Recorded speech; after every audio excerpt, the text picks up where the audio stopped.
Hello friends, Tiwari classes में आप सभी का स्वागत है। आज की इस वीडियो में हम इग्नू के बीए या बीडीपी प्रोग्राम के EHD4 या BHDE के तीसरे पाठ का महत्वपूर्ण प्रश्न उत्तर लेकर आए हैं। इससे पहले के पाठों का वीडियो अपलोड किया जा चुका है। अगर आपने उन वीडियोस को नहीं देखा है तो डिस्क्रिप्शन में लिंक दिया गया है, तो आप पहले उन वीडियोस को देख लें। मेरे चैनल के प्लेलिस्ट में जाकर भी इन वीडियोस को आप देख सकते हैं। साथ ही इग्नू रिलेटेड ऐसे ही वीडियोस देखने के लिए मेरे चैनल को सब्सक्राइब कर सकते हैं, जिससे कोई भी वीडियो अपलोड हो तो इसका नोटिफिकेशन सबसे पहले आपको मिल सके। चलिए इस पाठ के महत्वपूर्ण प्रश्न उत्तर को देख लेते हैं। प्रथम प्रश्न, भक्ति काव्य की सामान्य विशेषताओं पर प्रकाश डालिए। इसका उत्तर देख लेते हैं। 14वीं-15वीं शताब्दी में जो राजनीतिक, आर्थिक, सामाजिक और धार्मिक सांस्कृतिक परिस्थितियां थी, उनका स्वाभाविक परिणाम भक्ति आंदोलन था। उस समय विदेशी हाथों में भारत का शासन चले जाने से भारतीयों की स्थिति दयनीय हो गई थी। इसलिए लोगों ने भक्ति का मार्ग चुनना ही सर्वश्रेष्ठ समझा। भक्ति आंदोलन साहित्यिक आंदोलनों में सर्वश्रेष्ठ माना गया है। भक्ति के मार्ग में जाति पाति, शास्त्र ज्ञान, आचार विचार आदि का कोई महत्व नहीं था। ईश्वर के प्रति उत्कट प्रेम और उसके नाम का स्मरण, यही सबसे महत्वपूर्ण तत्व थे जो भक्ति काव्य के आधार बने। सगुण, निर्गुण तथा राम और कृष्ण का लीलागान आदि बातें इसी के बाद आती है। उपयुक्त बातों के आधार पर हम भक्ति काव्य की सामान्य विशेषताओं पर विचार कर सकते हैं। भक्ति काव्य की सामान्य विशेषताएं अर्थात इसमें हमें सगुण और निर्गुण दोनों पंथ के विशेषताओं को देखना है। इसको पॉइंट वाइज देख लेते हैं। परीक्षा की दृष्टि से भी ये बेहतर होगा कि इन पॉइंट्स को याद रखा जाए। पहला, ईश्वर के प्रति उत्कट प्रेम। ईश्वर के प्रति प्रेम का अनुभव करना ही भक्ति की पहचान है। सभी भक्त कवियों में हम इस विशेषता को समान रूप से देख पाते हैं, चाहे वे निर्गुण को मानते हों या सगुण को, चाहे वे राम की उपासना करते हों या कृष्ण की। अपने आराध्य के प्रति गहरी अनुरक्ति और उसको पाने की लालसा उनमें समान रूप से मिलती है। इसीलिए तो कबीरदास कहते हैं, आंखड़िया छाई पड़ी, पंथ निहारी निहारी, जी भड़िया छाला पड़िया, राम पुकारी पुकारी। सूफी कवियों के काव्य में भी इसी प्रेम तत्व की प्रधानता है। निर्गुण कवियों ने दाम्पत्य भाव से प्रेम भावना व्यक्त की है, तो सगुण कवियों ने राम और कृष्ण की लीलाओं के माध्यम से प्रेम तत्व को व्यक्त किया है। अगला टॉपिक, समानता का भाव। भक्ति का मार्ग समानता का मार्ग है। भक्ति के मार्ग में सांसारिक भेदभाव का कोई स्थान नहीं है। इस बात को सभी भक्त कवियों ने स्वीकार किया है। निर्गुण पंक्ति भक्तों ने समाज को एक सूत्र में पिरोने का काम किया। समाज की एकरूपता तभी संभव है जब जाति, वर्ण और वर्ग भेद न हो। भक्तों ने भक्ति के क्षेत्र में जातिवाद में अपना विश्वास नहीं रखा। यहाँ तक तुलसीदास, जो वर्णाश्रम धर्म में विश्वास रखते थे, उन्होंने भी भक्ति के क्षेत्र में किसी तरह का भेदभाव नहीं स्वीकारा। इसीलिए उनके राम सबरी के जूठे बैर खा लेती है और निषाद राज को अपना भाई भरत के समान प्रिय समझते हैं। सूरदास की गोपियां भी प्रेम के मार्ग में विधि निषेधों का स्वीकार नहीं करती। निर्गुण भक्त कवियों ने राम की सर्वव्यापकता स्वीकार की है। कबीरदास ने कहा है, जाति पाति पूछे न कोई, हरि को भजे सो हरि का होय। अगला पॉइंट, गुरु महिमा। ईश्वर के प्रति उत्कट प्रेम भक्ति की केंद्रीय विशेषता है, लेकिन सभी भक्त कवियों ने ईश्वर से भी बड़ा उस गुरु को माना है जिसने ईश्वर के साक्षात रूप से उनका परिचय कराया है। इसीलिए तो कबीरदास कहते हैं, गुरु गोविंद दो खड़े, काके लागो पाँव, बलिहारी व गुरु जिन गोविंदियो दिखाए। अर्थात कबीर गुरु को गोविंद से भी बड़ा मानते हैं। अगला पॉइंट, शास्त्र ज्ञान की अनावश्यकता।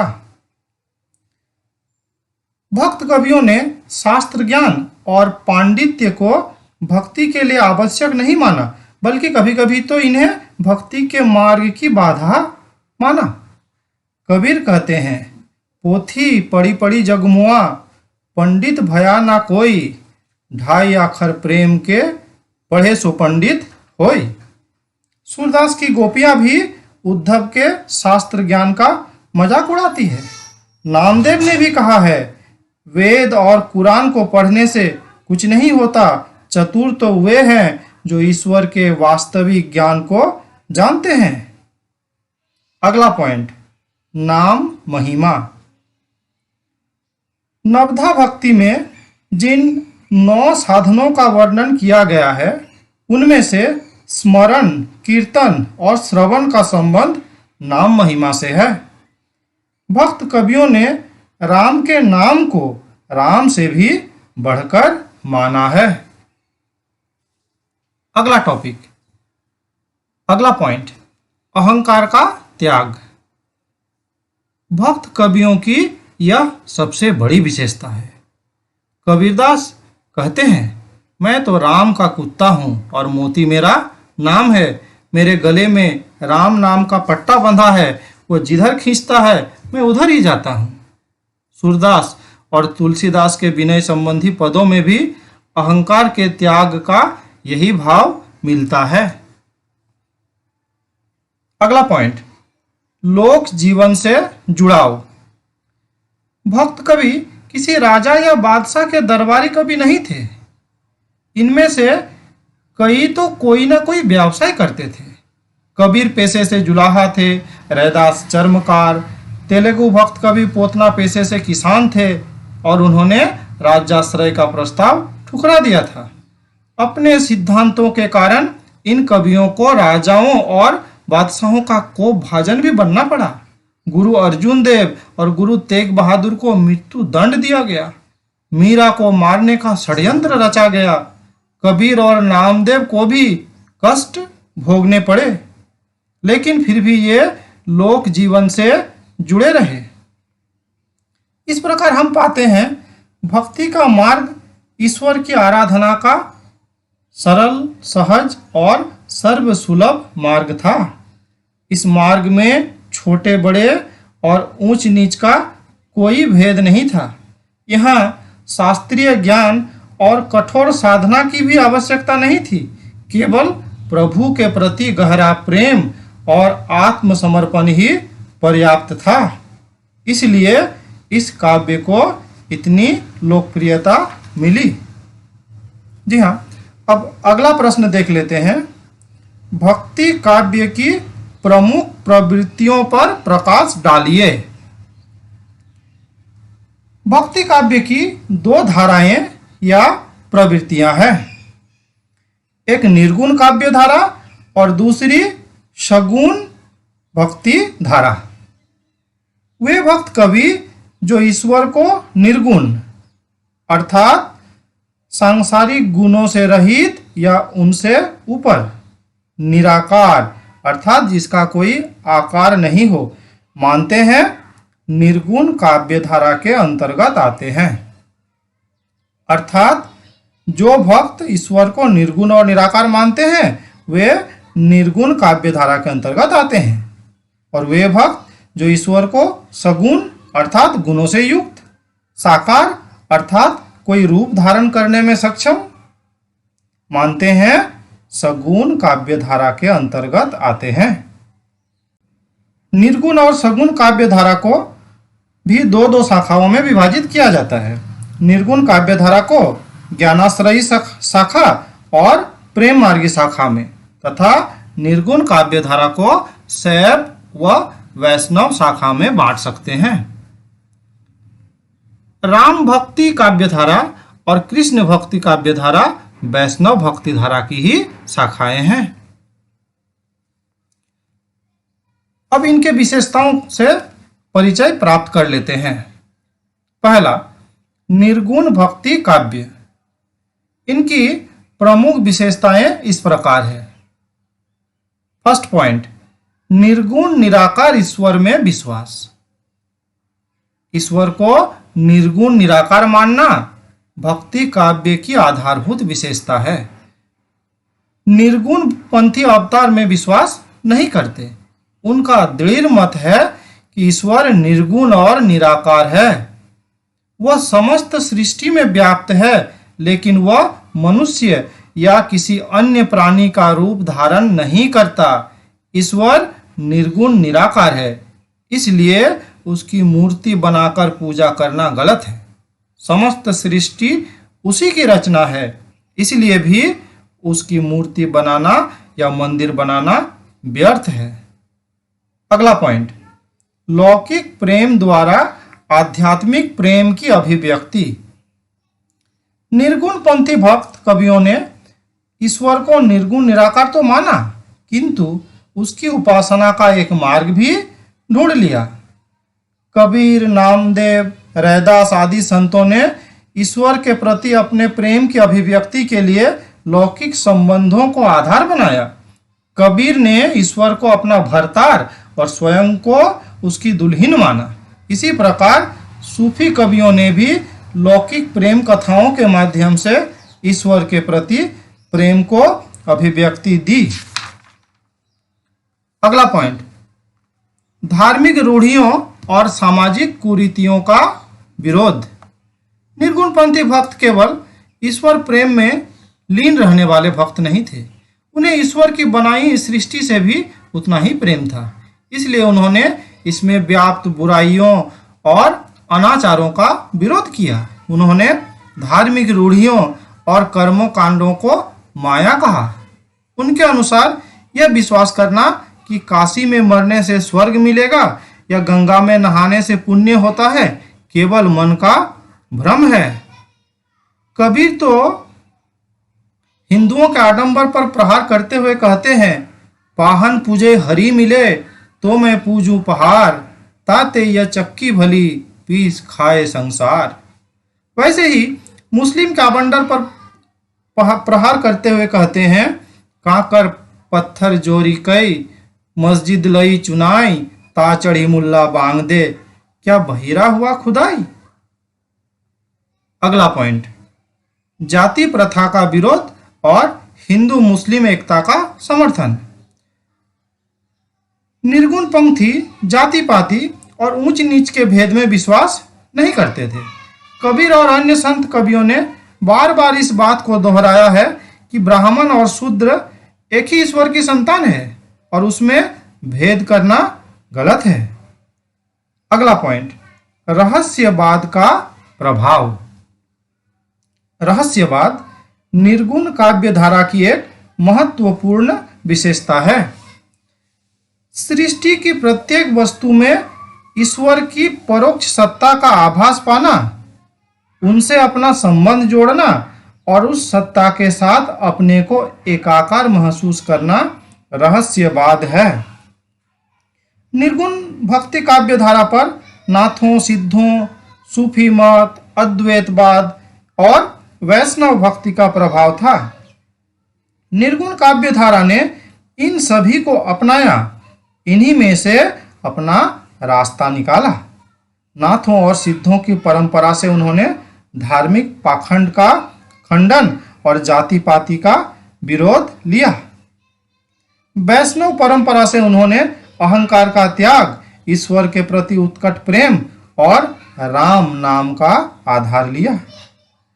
इस प्रकार निर्गुण काव्य धारा विभिन्न परंपराओं का समागम है। निर्गुण काव्य धारा की दोनों शाखाओं की अपनी अपनी विशेषता है। आइए इन पर विचार कर लेते हैं। पहला, ज्ञानाश्रयी शाखा। निर्गुण भक्ति काव्य की ज्ञानाश्रयी शाखा को संत काव्य भी कहा जाता है। ज्ञानाश्रयी शाखा से संबंध कबीर, रैदास, सुंदरदास, गुरु अर्जुन देव, गुरु तेग बहादुर आदि मुख्य हैं। भारत में वर्णाश्रम धर्म विरोध की लंबी परंपरा देखी गई है और धार्मिक क्षेत्र में भी इसकी दखलंदाजी भी देखी गई है। निम्न जातियों का मंदिर में जाना मना था। वे वेद शास्त्र आदि का अध्ययन नहीं कर सकते थे। हिंदू मुस्लिम ये भेदभाव, ऊंच नीच, जाति पाति, बाह्याडंबर, सामाजिक कुरीतियां फैली थी, परंतु संत कवियों में सच्ची भक्ति भावना थी। लेकिन गुरु की कृपा से ही ब्रह्म के साक्षात रूप को समझ पाते हैं। भक्ति मार्ग में सभी धर्मों में एक ही परमात्मा को प्राप्त करने के विभिन्न मार्ग हैं। अगर ईश्वर एक है तो मंदिर, मस्जिद, नमाज, पूजा में भेद करना व्यर्थ है और इस प्रकार दोनों धर्मों में फैले बाह्याचारों, सामाजिक कुरीतियों आदि का विरोध किया। अगला, प्रेम मार्गी सूफी शाखा। सूफी कवियों ने लोक में प्रचलित प्रेम कथाओं को अपने काव्य का आधार बनाया। सूफी कवियों ने पुरुष को आत्मा और प्रियतमा को परमात्मा का प्रतीक माना है। आत्मा के द्वारा ही परमात्मा के दर्शन होते हैं। प्रेम से ही प्रियतम को प्राप्त किया जा सकता है, परंतु परमात्मा को पाने के लिए सच्चे ज्ञान की आवश्यकता है और वह गुरु कृपा से ही प्राप्त हो सकता है। प्रेम का मार्ग कांटों से भरा होता है। माया या शैतान भी प्रेमी के मार्ग में बाधा उत्पन्न करते हैं और प्रेमी इस मार्ग को बड़ी कठिनाइयों द्वारा तय करता है और आगे बढ़ जाता है और गुरु की सहायता से उन बाधाओं को हटा लेता है। अब आगे, सगुण भक्ति काव्य। ईश्वर के सगुण साकार रूप में विश्वास करने वाले भक्त कवियों को सगुण काव्य धारा के कवि माने जाते हैं। जीव का परम उद्देश्य ईश्वर की कृपा प्राप्त करना है। यही भक्ति का मुख्य उद्देश्य है। ईश्वर की लीला का ध्यान करना और उनका गायन करना ही भक्ति का अंग माना गया है। सगुण भक्ति काव्य की विशेषताएं। पहला, अवतारवाद में विश्वास। श्रीमद् भगवद गीता में श्री कृष्ण जी कहते हैं, जब जब धर्म की हानि और अधर्म का उत्थान हुआ तब तब मैंने दुष्टों का दलन और साधुओं का परित्राण करने के लिए अवतार लिया है। तुलसीदास ने भी गीता में इस मत में विश्वास करते हुए रामचरितमानस में इस बात को दोहराया है। सगुण भक्त कवियों ने भी अपनी भक्ति का आलंबन किसी न किसी अवतार को बताया है। अगला टॉपिक, ईश्वर की लीलाओं का गायन। सगुण भक्त कवियों ने ईश्वर लीला के गायन को ही भक्ति का आधार माना है। उनका मानना है कि भक्ति केवल ईश्वर की कृपा से ही प्राप्त हो सकती है, फिर चाहे उसने कितने ही बुरे कर्म किए हों। अगला टॉपिक, भक्ति का विशिष्ट रूप। सगुण भक्ति को रागानुगा भक्ति और वैधि भक्ति दो रूपों में बांटा जा सकता है। रागानुगा भक्ति में ईश्वर के प्रति तन्मयता और अनुराग का आधिक्य होता है और वैधि भक्ति में शास्त्रों के विधि निषेध का पालन करना होता है। कृष्ण भक्त कवियों का मानना है कि ब्रज के लोगों की कृष्ण के प्रति रागात्मिका भक्ति है, जबकि तुलसीदास की भक्ति वैधि भक्ति है। राम भक्त अपने इष्ट को अपना स्वामी मानते हैं और स्वयं उनका दास, इसलिए उनकी भक्ति को दास्य भक्ति का नाम दिया गया है। और रागानुगा भक्ति में ईश्वर की भक्ति सख्य भाव से की गई है। कृष्ण के बाल रूप, गोपियों के साथ रासलीला आदि का गायन करना इसी भक्ति की विशेषता है।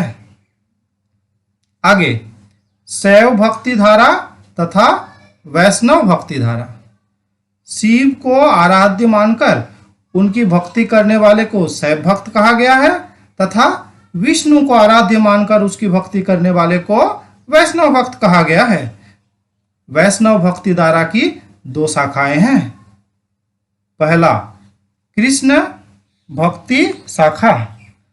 इस शाखा के भक्त कृष्ण को अपना आराध्य देव मानते हैं। इन कवियों ने कृष्ण की लीलाओं का गायन सख्य भाव से किया, यानी कृष्ण को अपना सखा और बंधु माना, जिसके कारण लीला के वर्णन में कृष्ण भक्ति काव्य में कृष्ण की लीलाओं की ही प्रमुखता दी गई है। जैसे कृष्ण का रोना, रीझना, नटखटपन, गोपियों का यशोदा से उपालंब, यशोदा का बाल कृष्ण को डांटना फटकारना आदि इन मनोदशाओं में जीवन के स्वाभाविकता और सहजता के दर्शन होते हैं। कृष्ण काव्य के माध्यम से श्रृंगार का भी विशद चित्रण हुआ है, विशेष रूप से विरह श्रृंगार का। अगला टॉपिक राम भक्ति शाखा। इस शाखा के भक्त भगवान श्री राम को अपना आराध्य मानते थे। राम के चरित्र को केंद्र में रखकर वाल्मीकि ने सर्वप्रथम संस्कृत में रामायण की रचना की थी। वाल्मीकि भारतीय परंपरा में आदि कवि माने जाते हैं। वाल्मीकि के बाद भी राम कथाओं को आधार बनाकर काव्य रचना होती रही। विभिन्न भाषाओं में रामायण की रचना होती रही, जैसे तमिल में कंब रामायण, तेलुगु कवि रंगनाथ द्वारा रचित रामायण, बंगला भक्त कवि द्वारा लिखा गया कीर्तिवास रामायण। हिंदी के क्षेत्र में राम कथा को लोकप्रियता तुलसीदास के कारण ही मिली।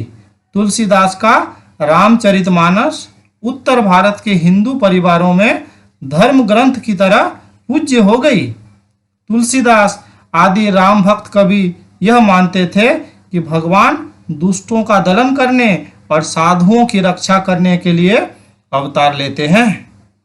राम भक्त कवियों के सामने आदर्श लोक मंगल का रहा, इसलिए उन्होंने ईश्वर के एक ऐसे आदर्श रूप को सामने रखा जो जीवन के प्रत्येक क्षेत्र में प्रेरणा दे। इस प्रकार आज के वीडियो में इतना ही। अगर आपको यह वीडियो अच्छा लगा तो लाइक और शेयर जरूर करें। आगे के चैप्टर्स के इम्पोर्टेंट क्वेश्चन आंसर देखने के लिए तथा ऐसे ही इग्नू रिलेटेड इंफॉर्मेशन पाने के लिए हमारे साथ बने रहिए। बहुत बहुत धन्यवाद।